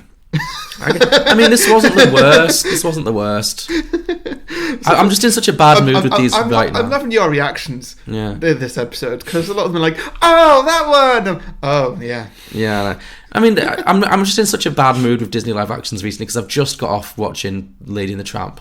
Yeah. So I'm just in a generally grumpy place with them. I mean, it was okay. Yeah, it was fine. I enjoyed some of the musical sequences of it, but that being said, for the majority, Will Smith cannot sing. No, well, that was a real problem. He can rap. He can rap, but he can rap really well. He's got his Will Smith style of rapping down, and it works for this film. It really does. But his singing, when he's doing Arabian Nights at the start... it was so bad. That was insane. It was embarrassing. Not even Robin Williams did that. No, exactly. Why not just hire someone else to do that? And yeah, the level of auto-tune, and he still sounded terrible. Yeah. Like, I'll give him this. He wasn't doing a Robin Williams impersonation. He definitely put his own stamp on it. I think that was the right decision. Yeah. And I think someone like Will Smith, who is a big personality in his own right, is probably the right choice to do that. 100%, yeah. But I think they didn't... I don't think they gave him enough opportunity to put his Will Smith stamp on it in general, because a lot of the songs from the original that are just kind of redone are so bound up in Robin Williams' ad-libs in his performances and stuff. Like, I think they should have rewritten it more to make it more of a put a bit of a hip-hop spin on it. Let him do, you've got Will Smith. Yeah. Let him be Will Smith. And he wasn't doing, like I said, he wasn't impersonating Robin Williams, which would have been a disaster. But it just fell somewhere in between. It didn't quite go to the level that I think Will Smith could have given it, because he is very charismatic. So, but yeah, it didn't quite work for me. And the rest of the film, I was really annoyed with Jafar not being camp enough. Oh God, Jafar was so dreary, so disappointing in this. And again, this is going to be a theme of Disney villains. We'll get to The Lion King and Scar. But they spent way more time, rather than making him all camp and stuff, being like, oh, look at him without a turban on. Doesn't he look sexy with his short hair? Yeah, the villain shouldn't be sexy. Why was he young? Yeah, you don't want a sexy villain. You want a campy villain. He was an old, creepy gay guy who was into Jasmine for some reason. Yes, do that again. I'm fine with that. Yeah, it worked really well. I have no problem with gay villains. Gay villains are fabulous. They're the best. Yeah. Yeah. Not saying you're all villains. No, but not at all. But, we do it well. Like anything, we do it better, yeah. Yeah, but, that good talent must come from somewhere. Yeah, but that's what I mean. I think there is a real fear, because it was a bit of a stereotype where a lot of the films would have these like camp villains. Like Scar was a camp villain, Jafar was a camp villain. I really hope The Little Mermaid turns out right. I know. Melissa McCarthy could do well, but yeah, again, it should have been Titus from Titus Andromedon. I mean, we'll get to it, but that should have been Titus Andromedon from Kimmy Schmidt. That would have been the perfect Ursula, because Ursula is basically a drag queen. Yeah, and Jafar's a big old fairy, and that's how it should be. And I found that pretty boring. Jasmine was fairly dull. Aladdin was meh. It was just it was fine. It wasn't. I did like it at the end when the Sultan nearly dies. Yeah, the Sultan in the original for no reason. Yeah, in the original, again, that's another thing, that the Sultan in the original is this, like, he's this fat little, like comic character. He's so happy. So happy and funny and jolly and cute, and you like him. Did they make like toys of him as well? I'm like sure they did. Yeah. Toys. They were all toys. Yeah, he was great. In this one, he's just this sickly old man who looks like he could keel over at any moment. That's not fun. Yeah, it's not fun for kids. The spectre of death hanging around the corner of the film. Oh, you remind me a lot of this film, John, and it's. I would probably have rated it higher if you hadn't have said all those things, which have brought me right back to where it was. Out of 10 then for you? 5. I'm gonna give it a 3. Wow, okay. Wow. Shassle over that one for you. Yeah, you really did. Sorry. I could have. No, I'm perfectly fine, but I could have happily given that like a 6 or something. I gave that a 4. You gave it a 5 last time. Okay, next you're gonna like this next one, Ma. Oh yeah. Although it wasn't quite what it could have been, but again, I want to rewatch it. This is one of the best trailers I've seen all year. Oh yeah. As soon as we saw the trailer, we were like, yes, take our money. Yeah. So we both love Octavia Spencer. We do. Octavia Spencer's great. She's great in pretty much everything she does, including this. Yeah, Octavia Spencer as a villain, I'm here for it. I wish it had gone a little bit further. You know that her and Melissa McCarthy are doing a superhero movie next year. I think next year. I saw that. I'm excited. Yeah, that could be quite something. Yeah. It could also be terrible, but either way, here for it. Here for it. Yeah. I think she was very, very good. I feel like the best bits were in the trailer. Yeah. The actual story was kind of run of the mill. I think it didn't lean enough on her character. No, because it became more of a just a standard horror movie. You've got your cast of about 5 or 6 teenagers. Some of them are having sex. Yeah. I think she was the only thing to recommend her. That's the thing. The teenagers were pretty bland. Yeah. If it was anybody else in her role, yeah, it would probably not gone to see it. But she, as a star vehicle, she definitely sold it. She was very, very fun. Yeah. Yeah. She works as a serial killer. She does. She works as a lot of things, and now a serial killer is one of them. Yeah, well, it's fun because she usually plays the most likable character in any film. She's the heart and soul of she's the heart and soul of The Shape of Water. She's definitely the heart and soul of The Help. Yeah. Not Hidden Figures, maybe not quite so much, but she's definitely likable in it. So to turn that on its head and make her a villain, I think was a really, really good move. Yeah. Yeah. Remember the weird scene where she drains that guy's blood and puts dog blood in him? Oh, yeah. That was odd, wasn't it? Yeah. That was really odd. It did have some crazy moments, definitely. I need to watch that one again. I do really want to rewatch Ma, yeah. Yeah. Yeah. I liked it when she torments all the teenagers at the end. I know that she drugs them all or something and does horrible things. She irons some kid's six-pack, doesn't she? Yeah. She irons his six-pack. She sews up that girl's mouth. And then the black guy, she just paints white. Yeah. It's you got lucky there. Yeah. Yeah. There's only room for one of us in this film. Yeah, it's bizarre. Do you remember the passed out girl? Oh, yeah. Actually, you're talking me up. I think I need to rewatch this. You're really talking me up in it. You've done the opposite. Great. You've done a reverse Aladdin on me. Yeah. I'm really loving it. All right, then, out of 10. A 7. I want to rewatch it, yeah. Yeah, I'm gonna give it an 8. I think this would be a really good time if you just sat with your friends getting drunk. Yeah, we should do that sometime. We should make this part of our next film marathon. Yeah, I agree. Let's see. I gave it a 6. You gave it a 7. Okay. Oh, I really didn't like that one. Okay, well, I can tell you what else I didn't like. Dark Phoenix. Oh, here we go. Okay. Will you start again? This is your world. So. Okay, well, this was it's the end of the X-Men franchise. Yeah. And we have an award for all this coming later of the end of different franchises. This one was such a whimper of a film. Yeah. That's it. It wasn't even like a train wreck. It just felt more like a sad, slow death. Yeah. And I think because also nobody wanted to be there. Nobody at all. Didn't have a lot of production problems? Wasn't it quite long? Was this the one that was delayed for ages or something? Or no, that's the one that still hasn't come out. New Mutants. That's still delayed. Okay, sure. that's still working through it. But I feel like we knew that this was going to be bad. I feel like there was a lot of problems. Actually, this one was delayed because I don't know why it was delayed actually, but it was supposed to come out before Captain Marvel, and. As part of the delays, they redid a lot of it to make it less like Captain Marvel. Because they accidentally had the same plot, didn't they? Yeah. So they were going to have the Skrulls, the shapeshifters, which there are shapeshifters in this, and there are shapeshifters called the Skrulls in Captain Marvel. Okay. And they're like the main villains of each film. And the finale of Dark Phoenix was supposed to be set in space with the main character, Dark Phoenix, just blowing up spaceships or whatever. And they were looking very, very similar. Right. And I think that because X-Men was delayed, they were like, okay, now we're coming out after Captain Marvel, we need to change everything. And I don't think that's why it's a bad film, because they had to change stuff. No, I think there were a lot of problems with this. Because you know what? Nothing actually looks bad in this. Nothing looks like it had been reshot. No, I don't think the effects were particularly bad. No, there was nothing like that. None of the acting looked like it was bad because of that. No.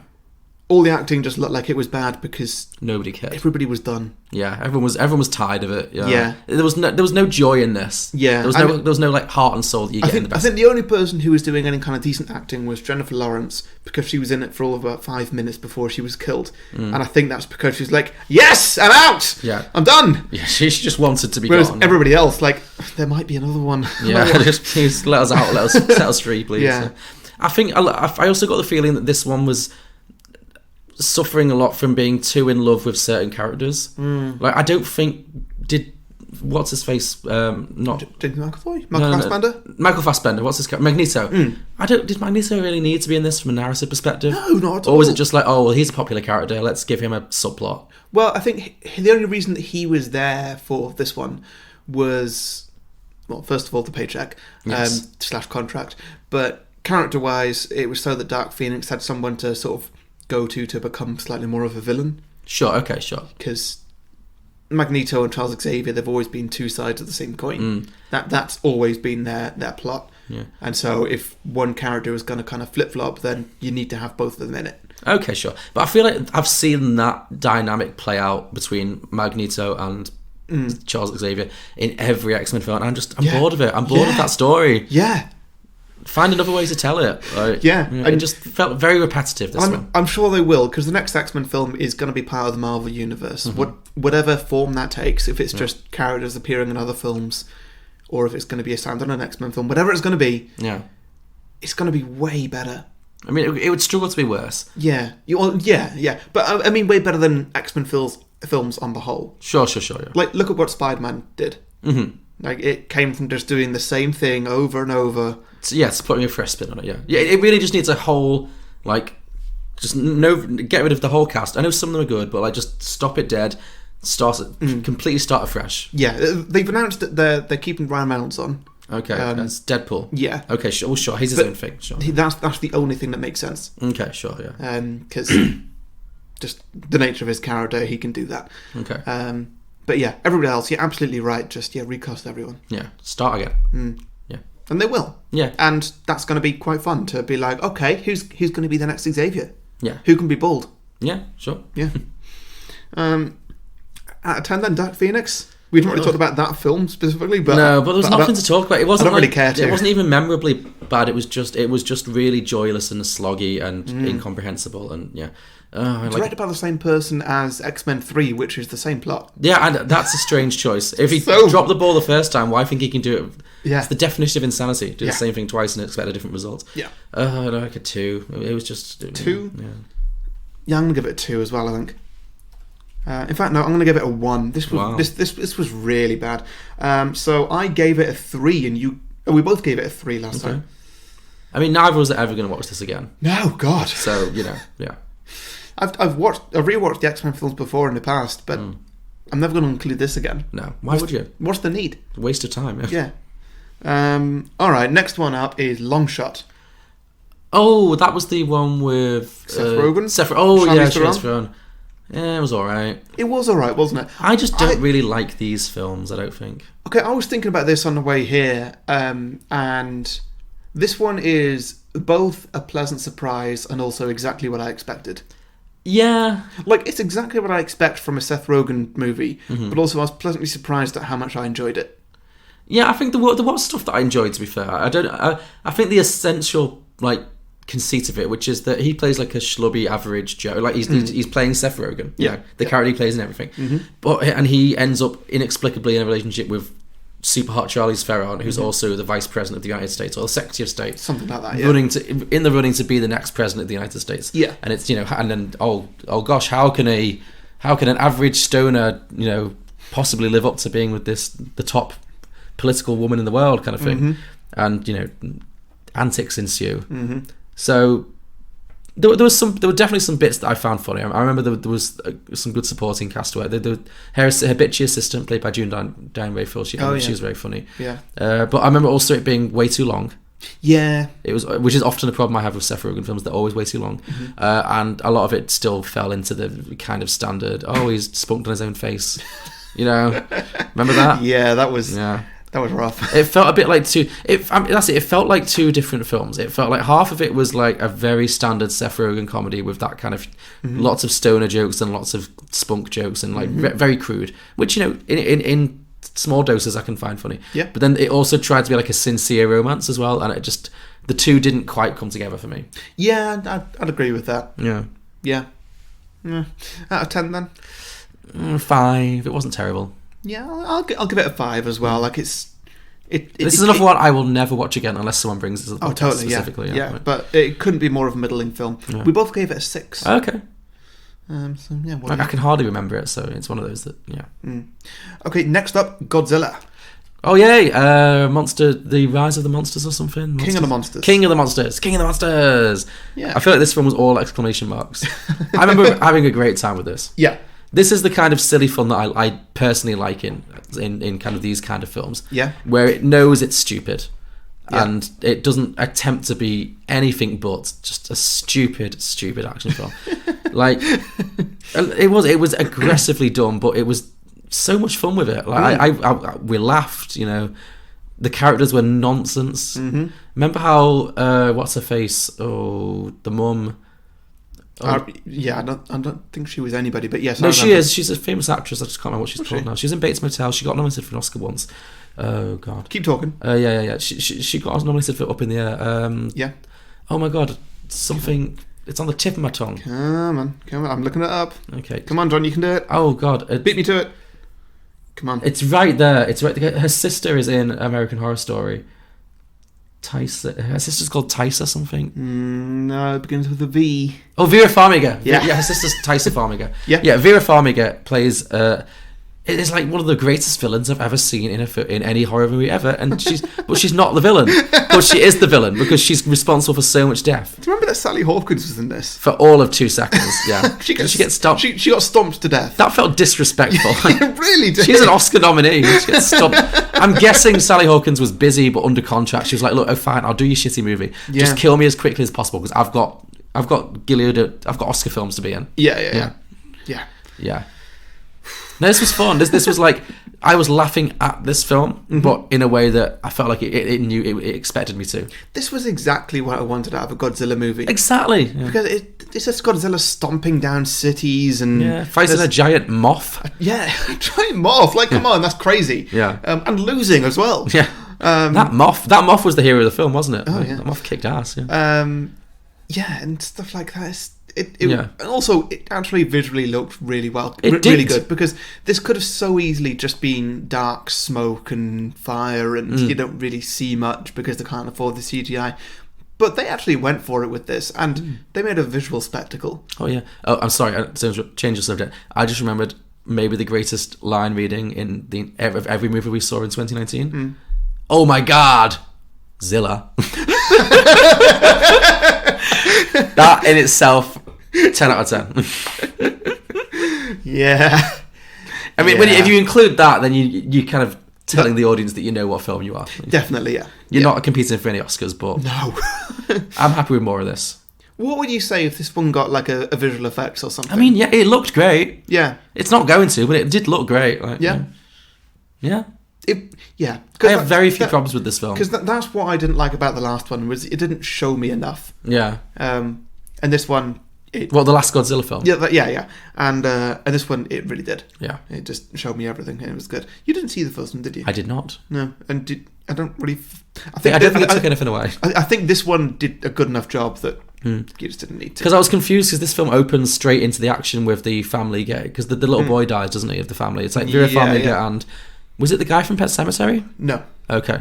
It was an equally blank guy. It was someone else who looked about the same as him. Yeah. But it was in the middle of like and I was like, oh, are they characters? Is this a carrying over from the first one? But apparently not. I don't think so, no. Okay. I don't remember. No, sure. I'm pretty sure there was a family. So are you saying this one was better? Yeah. This is a sequel that improved on the original? Oh, yeah. Oh, great. Big time, yeah. Good. Okay, that's always fun. Yeah. Cool. I'm looking forward to it crossing over the Kong Skull Island. Oh, yeah, more of this, please. I'm here for more nonsense, definitely, yeah. Yeah. Out of 10 then. 8. 8? Sure. I'm gonna give it an 8 as well, actually. Yeah, this was very good, solid fun. And it delivered exactly. Oh, we gave it 2 8s before. Great. Okay, next up is Brightburn. Oh, I liked Brightburn. Yeah. I mean, this was good. Again, I might need to rewatch this. This was the kind of dark Superman film. Yeah, based sort on of like comic book film. alternate Superman sort of thing. Where where same storyline where the two childless adults find an alien baby in the yard or something, and just somewhere in their farm. Yeah, but instead of it growing up to be Superman, it grows up to be it doesn't grow up as a child. It has Superman powers, but those powers become evil. It starts killing people, and I thought this was a really interesting twist on the origin. We've seen so many, like we just talked about it, like origin movies, and they're all the same. Like I really appreciated seeing a kind of a dark twist on it, and I thought.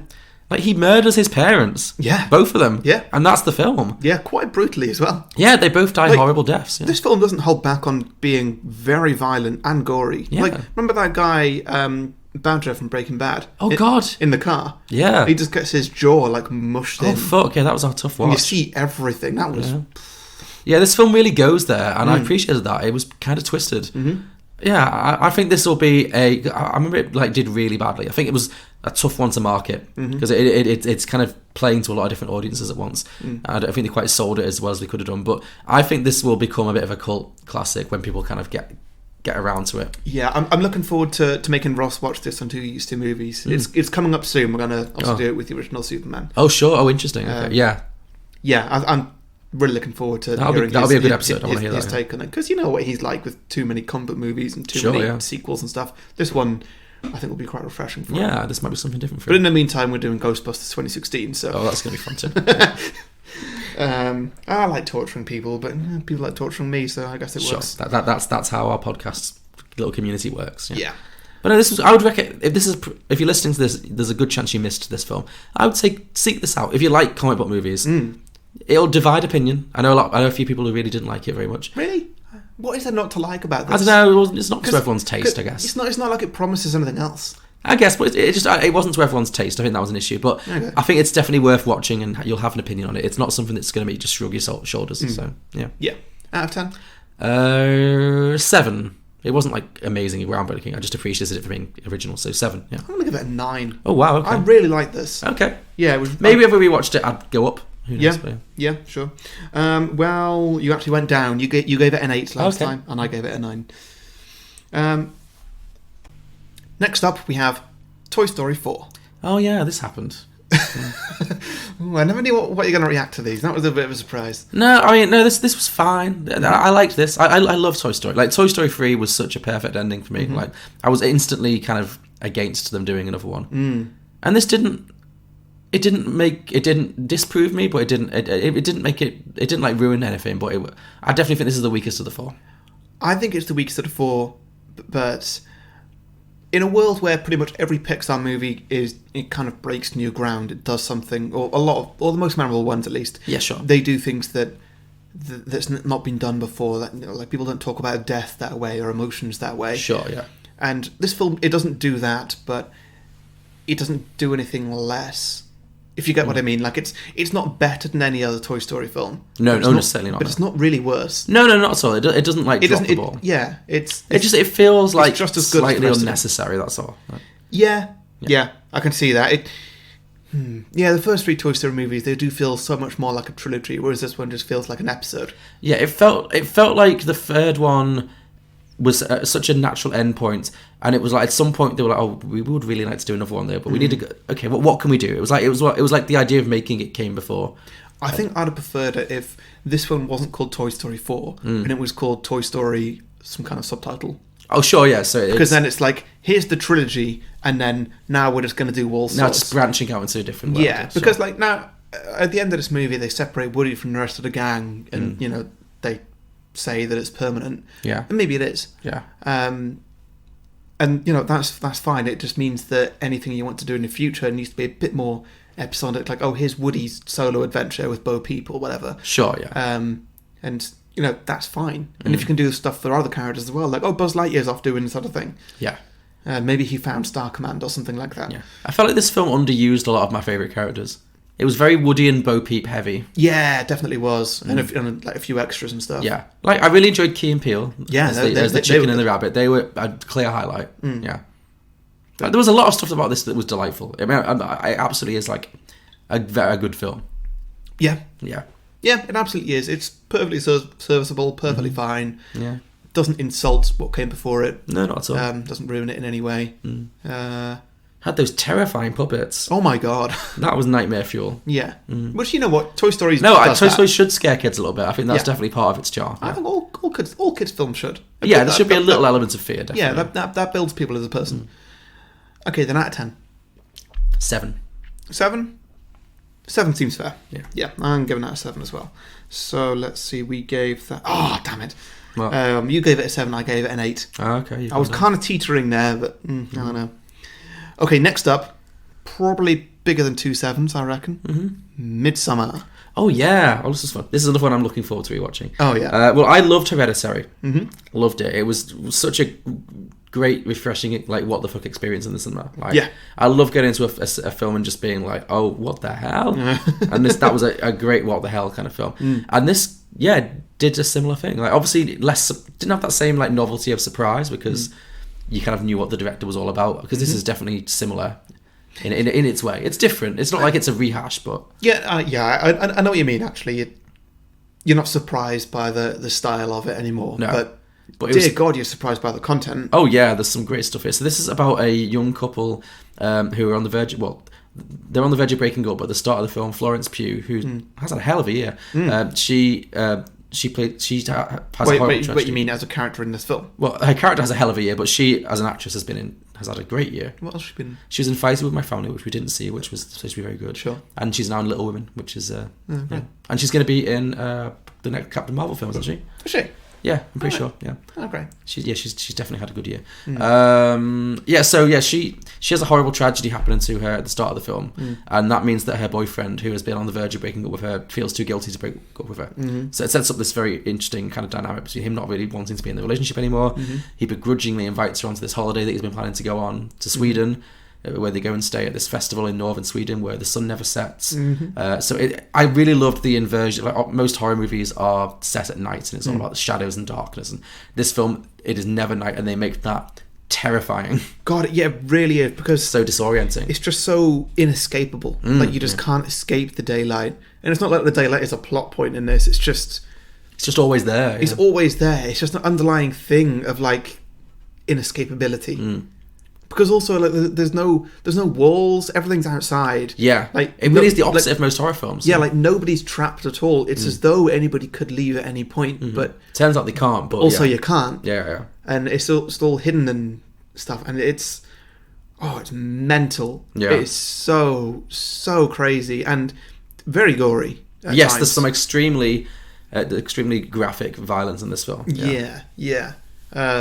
Which personally I like that sort of thing, but each to their own. This film was great. Yeah, I'm looking forward to rewatching this as well. Have you rewatched Hereditary? I haven't actually. We should have like a double bill of them or something. Yeah. That'd be a tough night. It would be a lot to take actually. Yeah, we'll see. Watch one and then see if we can face the other. Yeah. Okay, Midsommar out of 10. I'll give this a high 8. High 8. Yeah. I'm gonna give it a 9. Wow. Okay. Yeah. Generous. I really did quite like this. Oh, sorry, you said 8. We actually both gave this a 9 last time. Oh, wow, okay. Yeah, no, we really like this one. And fair enough. Yeah. Fair enough. All right, so Spider-Man Far From Home. You know what? Maybe, we'll have to wait to see where it gets to the end. I'm going to say right now, maybe my favourite Marvel-related film or comic book-related film this year. That's fair enough. I really enjoyed this. I mean, actually, to be fair, last year our favourite... You're very much not the only person to say that, despite Endgame being out. True, yeah. Well, again, Endgame was great, but it was very much more for you than for me. It's for the fans. For the fans. For the newcomers. This one's for both. This one's for... I just found this to be really fun and like just very light and easy to watch and just charming. Yeah. Yeah. It absolutely is. Yeah. I think that these Spider-Man films doing so well, it's almost entirely down to Tom Holland. Oh yeah, he is such a find. He's such a star. Yeah, he's fantastic in these. He really is. He's perfect. He is, because I never really got on board with Tobey Maguire or Andrew. Actually, I've not seen the Andrew Garfield, so that's not fair. But yeah, he's just so charismatic, and because he physically has he looks boyish. I'm sure he must be well into his 20s at this point, but he brings a very boyish energy to it that just gives it just a different charm, I think. Yeah, he's 23 right now. So sure, yeah, but I don't know how old Andrew Garfield was when he did his film. I think Tobey Maguire was a little old. Yeah, I think Tobey Maguire was about 48, I think. Yes, yeah. He was collecting his pension, but yeah. But yeah, it just feels right, and it's just he's very watchable. That being said, I would say the MVP of this most recent, as good as he was, the MVP of this actual film, Far From Home, was absolutely Jake Gyllenhaal. That's why I said the best thing about Spider-Man films in general, rather than this Spider-Man film, because I think Jake Gyllenhaal he stole it. He was again he's what you want in it. He was chewing all of the scenery. He was at 11. Listeners, me and John are both grinning. We can't help it now because I just love that's what I love in an action film. The villain has to be at 11, and Jake Gyllenhaal he's such a weirdo, so he's so perfect for this kind of thing. Yeah. No, oh god, he was so good in this. Yeah. Yeah, I'm loving the fact that him and Tom Holland are now probably dating, allegedly. Seriously. I've seen there's been some Instagram posts that they're very cute together. They've stayed friends, definitely. I can see them just being like best mates. They're probably just best friends, but I'll show you some pictures later. Yeah. Okay. I'm sure it's just their best mates, and then people like you are just I'm just hoping shipping them. and looking into it. I'm shipping them. Yeah. Yeah. But anyway, they were a lot of fun together in this film, definitely. Yeah. Yeah, definitely. Yeah. And the whole cast was great. Yeah. Out of 10 then. A very solid 8. Very solid 8. Yeah, maybe even a 9. You know, actually, for what it was, I'm going to give it a 9. You're going to give it a 9? It really didn't put much wrong. I will also give it a 9. It was very, very good. So you gave it an 8 last time. I gave it a 9. Cool. Next up, The Lion King. Ugh, not a 9. This was dreary. Really dreary. I'm trying to... It's really hard to think of new ways to complain about these Disney live actions because they all have the same problems. I mean, this was probably the most aggressively the same as what the previous one was. Like, it didn't even have really... Did it have any new songs? It had Spirit, which was so boring. God, yeah. Sorry, Beyonce, but... God, Beyonce, could you just do something a bit fun for... I'll be so... okay, that's going to be my... Put out a fun album, okay? Stop your I think when it gets to the Oscar season, you need something you're really rooting for and something you're really rooting against. And if Beyonce gets Best Song for that dirge, just because they want Beyonce to have an Oscar, I'll be very annoyed. Yeah. So, but I can see it happening. But, yeah, this was boring. Other than that, every decision they made... I don't like the animation. I've said it before. I'm not going to harp on it, but... the moving mouths just didn't work for me. There's so much more expression in a cartoon. Also, once again, Scar got really like toned down. It was they ruined Be Prepared. That's one of the best songs. That's the best song. One of the best songs in the original. And it becomes this spoken word poetry. Nothing. Yeah, awful. Really bad. Yeah, Scar's such a great villain in the first one because he's a big queen. He really is. Like, you love gay people, don't you? Of course I do. Solidarity. Solidarity with gay villains, but he really is. You know, I should practice my curtsy. Like, he really camps it up. And who was it in this one? Was it Chiwetel Ejiofor? Yeah. Was that anywhere close to the... Chiwetel Ejiofor. Chiwetel Ejiofor. I'm really sorry. I will memorise that at some point. I've liked him in other things, but just brought nothing to it, I don't think. Really bland, really low energy. Yeah, just not what I wanted from a Scar. Yeah. No, everything about this film, other than visuals, was just confusing as to why. That's it, really. Even Mufasa, James Earl Jones. Well, why make him James Earl Jones? Yeah. Give somebody else the role. Exactly. Give it to Lawrence Fishburne. He'd been great. Exactly. That was the thing, because James Earl Jones was iconic as Mufasa. One of the best voice performances in any Disney film ever. But having him come back, because he's like 90 now, I think, even that, all it did was make you notice, he's not got that same energy anymore. You know what I mean? It was a bit depressing. I'd rather they gave someone else the chance to like interpret Mufasa in their own way. Yeah. I might have hated it, like I hated Chiwetel Ejiofor's Scar, but at least it would have been someone else's interpretation. Instead, it just really underlined how everything about this film felt like an inferior retread. Yeah, no, I totally agree. I'll give you Timon and Pumbaa were quite fun. They were not as good as the originals, but they were fun in their own ways. Like Billy Eichner definitely brought his own energy to Timon. They broke the fourth wall, and they did. Yeah, they got a lot more meta. And they had in jokes with the original. That bit where Timon interrupts Pumbaa at one point, and then in this one he doesn't. He's like, "I'm not going to stop you." Yeah. What are you going to say? Say it. I'm not going to stop you. Exactly. It was doing its own thing. Like, so I thought Hakuna Matata, while not as good as the original, at least was its own version and made me laugh. And I gave me some new laughs, like some new moments, rather than just like, oh, that's that thing from the original, but not quite as effective. So yeah. You didn't get Nala's sex face because you can't do that with CGI. So much just wasn't there. Nala's sex face. Out of 10 then. 4. Yeah. I'm gonna give it a 5. I think I regret that, but I'm gonna do it anyway. Okay. Just because I don't know. We've not had any major disagreements. Everything we've been within like a point or two of each other so far. We actually both gave that a 5 last time. Okay. I think I'm just so sick of these in general that they're all going to go down a bit for me. Yeah. Okay, next up, Hobbs and Shaw. Oh, I remember not liking this. But I remember being disappointed about not liking this because on paper it was exactly the kind of silly action nonsense that I like. But in practice I remember finding this super dull. Yeah, well, it was super dull. I mean, it was ridiculous, but it felt like it was trying too hard. It felt like The Rock was funny and Jason Statham was not. Because The Rock is a movie star, and I think Jason Statham, I mean, objectively he's a movie star, but like, I don't think Jason Statham has that charisma that The Rock has, that comedic timing. So, yeah, I don't have a lot of memories of this. Mostly I just remember being quite bored and underwhelmed. Yeah, it was that. Yeah. It was just one has charisma, one doesn't, and other than that, the film's quite boring. Yeah. A lot of people really like this. I think it's got like really high Rotten Tomatoes score. Like people who just really eat these things up. Like I mean, I'm not a Fast and Furious. This was the first Fast and Furious related film I've ever seen, so maybe I needed more context. I don't know. I like action stars like this. I'm not against Jason Statham, and we all know that I love The Rock. Sure. It just needs to be in the right films. Yeah. And this was not the right film. It needed like a smarter script. It needed to be tighter and faster. And Yeah. In fact, I don't know why I like Jason Statham. I'm not even sure if I do, to be honest. But I could see him... He's in a lot of ridiculous stuff. I could see him being in a good film. I think that him and Guy Ritchie would be a good match. They must... Is he not in the Guy Ritchie early ones? Is he not in Lock, Stock and... I don't know. I've not seen him. I don't know. I'd be surprised if he hadn't been in a Guy Ritchie before now. But yeah, I think that would work if it hasn't already. Sure, yeah. But yeah, The Rock was fine in this, but it's not his best work. We all know that's Jumanji. I'm really struggling to think of like a single really memorable scene from this film. I remember the villain being a robot and that being strange, but yeah, Idris Elba robot. Yeah. The Rock kind of holds two cars together. One's driving. Oh, he does. That was pretty fabulous. The other one's being flown away by a helicopter, and he holds them together with his muscles. Yeah, that's good. That was pretty good. Yeah, but. It kind of felt a bit Captain America's already done this a couple of films ago. So. Sure, yeah. Yeah, I don't know. Out of 10? 3. 3? Didn't like it. Passed me by.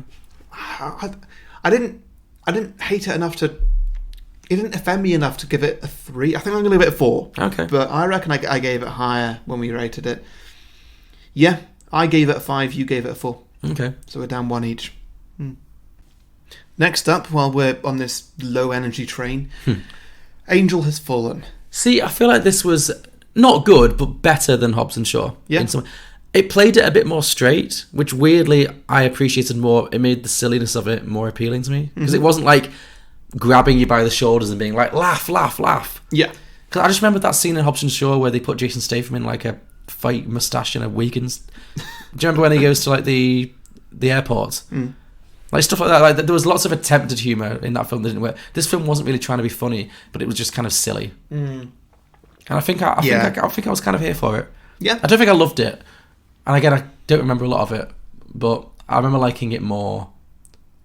Yeah. I think Gerard Butler's just good at this. He is good at it, but also the film was just so average. It didn't bring anything new, and if anything, to its own franchise, it didn't bring the same as what its predecessors did. I don't know the predecessors. I think you know them better than I do, yeah. Like when it was Olympus Has Fallen, which was the same film as White House Down, which you can guess the plot already. Sure, yeah. Like it was really good. It was basically Die Hard in the White House. Sure. And it worked really well. And then I did see London Has Fallen, but I've completely forgotten it. But it was basically lots of terrorist attacks happen in London. There was a plot going on. And it was kind of interesting. But this one was just like, he's on the run from the law. Yeah. That's it. I really can't remember a lot. This and Hobbs and Shaw, this was like at the peak of like the dead period of the cinema when there's like nothing interesting out and you just have to see whatever action movie seems the least offensive. I think from now on, by the way, we're now halfway through. Great. I think from now on it's all quite exciting and upbeat. Oh, good, cool. So yeah, but yeah, this was yeah, out of 10, 5.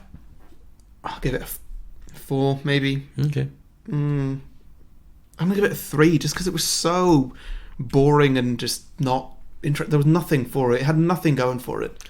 I don't know why I feel like I liked it more than I did. I don't know. Gerard Butler's not got the charisma that he should. He's not The Rock, but he's not Jason Statham either. I think he falls in between the two. Okay. I quite like Gerard Butler. We both gave it a 5 last time. Okay. Yeah. Okay, next up is Once Upon a Time in Hollywood. Oh, okay. This is one I definitely want to rewatch before the Oscars because it's going to be a big player. Yeah. I think we both came out of the cinema a little bit underwhelmed by this. Mm-hmm. Yeah. But then maybe, I don't know whether that was because of it wasn't what we expected it to be. Sometimes like you go into a film with an expectation of what you're going to see, and when it's not that thing at all, you come out a bit like, oh, I feel a bit let down. Yeah. But if I watched it again just on its own terms, maybe because I feel like it was okay. There's lots that I remember enjoying about this film. Mm-hmm. I really liked Leonardo DiCaprio's performance. I thought he was really, really good as this kind of faded, over-the-hill actor. He had some really good, because I always like Leonardo when he's an actor I really enjoy when he's playing at a heightened level. Yeah. And he has some really good comedic, meltdowns in this film. Mm-hmm. Wasn't as keen on Margot Robbie not doing or saying anything for the whole film. Yeah, she was a big disappointment. Yeah, well, it wasn't her fault. Again, she just didn't get given anything to do. Yeah. I think I came into this thinking, because I actually know a little bit about the Manson murders. It's a really famous scandal, famous story. A Tarantino take on the Manson story, that could be really interesting, and it's not really that at all. The Manson story, it comes in at the end, but it's the side story, if anything. It really is a side story, yeah. This film's much more loose. There's not really one specific narrative happening. It's just comes in and out of different things. I don't know. I don't really know how I feel about this one, to be honest. What about you? I think I was overwhelmingly disappointed by this. Had we just recently watched Django Unchained as well, so we were on a bit of a Tarantino high? Yeah, we were. I mean, that wasn't my first time into Django, but... No, but we just reminded ourselves of a really good Tarantino film. Yeah. And this one, it was slow, but not in the way that Tarantino films are normally quite good for. Yeah, they're always long. He doesn't make short films. Yeah. Totally, yeah. And, that can be fine. If you do it well. Sure, yeah. This one, it didn't quite do it very well. A lot of the time, it was just a lot of nothing happening. Yeah. And even in retrospect, there's still not a lot to get from this film, I don't think. It felt quite self-indulgent. It did. I feel like the whole thing was kind of building up to the climactic scene at the end. And it didn't justify it all. It didn't justify that amount of build-up to it. Yeah. Because a lot of it was just slow stuff. Just okay, so Leonardo DiCaprio, he's an actor who's done well, and he's not doing that well at the moment. Brad Pitt is the stunt double who's, a little concerned but that he's about to lose his job, but also not that emotional about it. It was very low stakes, low energy, and they didn't have enough time together, I don't think. To build that, because they must have had a quite interesting relationship. I think there's definitely a film you could make about the relationship between a big star who's on the downward spiral and his stunt double who's his best friend, maybe his only friend. Yeah. But they didn't actually have a lot of screen time together. No. They both kind of went on their own side plots. And I think I would have liked a bit more of them together. Yeah, I think so. Would have made the end pay off more when they come together and have that ridiculous fighting off the Manson murderers scene. Yeah, and that could have been done so much better. Because also then Margot Robbie's in this for a bit, and you're wondering, okay, how's she going to get involved? And I guess that they're building up Sharon Tate just so that we can see, her get murdered or something, and we actually feel something, and it's, quite shocking for us. And then literally nothing. She's not even in the final scenes. Not at all, not really, no. It's weird. Yeah. It didn't feel like it justified being revisionist history. Whereas, when they did Inglourious Bastards and Hitler dies in a cinema, it works the way they did it. I've not seen Inglourious Bastards, so I can't. But Django Unchained was kind of revisionist as well. But it kind of put this very Tarantino stamp on a period of history. Because it is hyper violence and all the things that you expect from a Tarantino film. Whereas this film, there wasn't a lot of what you expect from Tarantino until the end. So it wasn't it was here's Tarantino's spin on the Manson murders. It was more here's 2 hours of not much and then 10 minutes of pure Tarantino. Yeah, it was strange. Yeah, pretty much. Out of 10 then? I'm going to give it a 6, but I am going to try and rewatch it, and my opinion might change. I'm going to give it a 5. Okay. But I wouldn't be surprised if that went back up again if I rewatched this. Yeah. So, yeah. I gave it a 5. Oh, no, wait, sorry, I've done it the wrong way around. Wait a minute. And I gave it a 6 last time, and you also gave it a 6. Okay. Great. Okay, next up is It. It's Chapter 2. Yeah. It was alright. It was really, wasn't it? It wasn't as good as Part 1. Had the same problem as Part 1 in that it was way too long. Yeah. But I feel like the book, it just is, the first half is more interesting. It's a scary clown stalking children. That's a great concept for a horror movie. The first one had its problems, but essentially that's what it was, and it worked. This one, they're all grown up now. It still had some good moments, some good scares. It wasn't bad. It was, but it just didn't quite. I've forgotten most of it, really. This really was just me too. Very aggressively average. Clown was good though. Pennywise was good. Pennywise is great. It's a great interpretation. He did it. Bill Skarsgård did his own take on it. He wasn't impersonating Tim Curry, which nobody could ever do. Mm-hmm. And yet the adult actors, they had their moments. I like Bill Hader. Mm-hmm. He's a lot of fun. Yeah. They were all fine, but it just added up to a whole lot of nothing much really. I feel like for a film that is, or a film series, I guess, that is 5 hours long or 6 hours or whatever it is. Yeah. It should be a bit more. Yeah. And it should be a bit more of a climax. Because what's the climactic difference between the first and second films? Nothing. It's just like they defeat the clown with self-belief. Like, yeah, that's it. Yeah. And it's like, okay, that doesn't really build much. It felt very anticlimactic. I get it for the first film, but the second film, it needs to be more than that. I remember saying this at the time, it just had too many characters. It meant you didn't care about enough of them, because also, like, there's actually quite a low body count for the main characters. There's like one scene characters who die. Yeah. But in terms of your main cast, like, the most horror films give you a cast of characters, and then they get killed off one by one, and then you get, depending on who you care about, that's how you get invested, basically. But this film had like 7 or 8 main characters, and only like one dies, and that's right at the end. Yeah. One right at the beginning and one right at the end. Otherwise, they all live. Yeah. And so it just means that that kind of horror sense that anyone could go at any moment isn't really there. So it felt, I wasn't like, there was no point in this when I was like edge of my seat. It didn't do that for me at all. So no, yeah, same with me. It wasn't particularly scary. No, not at all. No. And it should have been way scarier. But it also wasn't that interesting. Yeah. You know what I mean? Like, there are horror films that aren't scary but have, like, they say something about psychology and they're interesting. This was just kind of like, okay. Like, it wasn't bad. It wasn't even boring, really, apart from being too long. It was just kind of there. Yeah. Yeah. Out of 10 then? 5. Again, definition of an average movie. Yeah, I'm going with 5 as well. Quite happy with that. We both gave it a 7. Oh wow, so it's gone down. Yeah, wow. Jesus. Okay, this one's going to be a good one. Hustlers. Oh yay, Hustlers. Yeah. Really liked this. Well, really liked Jennifer Lopez in this. I think that was it. I was so excited to see J-Lo in like a really good movie, killing it. The movie itself was a little bit forgettable. But yeah, it was good. It was. I definitely want to rewatch this stuff. Yeah, this is one I'm looking forward to rewatching as well. Come into my furs. Exactly. It had some very iconic moments. Yeah. But yeah, it was the definition of a star performance. Right. It was really good to see just a big movie star doing the perfect role, and yeah, it was great. She was great. It was a lot of fun. Yeah, totally. She's my little engine that could for the Oscars. She's who I'm really rooting. She might be my Olivia Colman. We'll see. Okay. Because she's definitely going to be up there for the best supporting actress, and I'm excited to see how far she can go with that. So, yeah. Yeah. No, I think it might be for me as well. Yeah. Yeah. It finally got you on board the J-Lo train. I think so. Yeah. Yeah. I mean, if Glenn Close was in this role, then doing the same strip, like that striptease, and coming to my furs. Yeah. Be so much more sinister. Oh no, please. She opens the furs up and like bats fly out. Sorry. Yeah. No, I really enjoyed this film. Yeah, this was really good. Out of 10. 7. 7. Yeah. I might give it an 8. I think. Okay. I don't remember a lot. I'm only giving it a 7, to be honest. Actually, yeah, there's a lot. The plot isn't that memorable, and Constance Wu's main character isn't that interesting. It really is like the J-Lo show. I mean, if I watch it back, maybe there's more I'll like, but yeah, it's also got points for Lizzo and Cardi B. Like, there's lots of little supporting characters that are quite fun. Oh sure. Yeah, I just think maybe the Constance Wu main character is a bit of a blank slate. I'm sticking with my 8.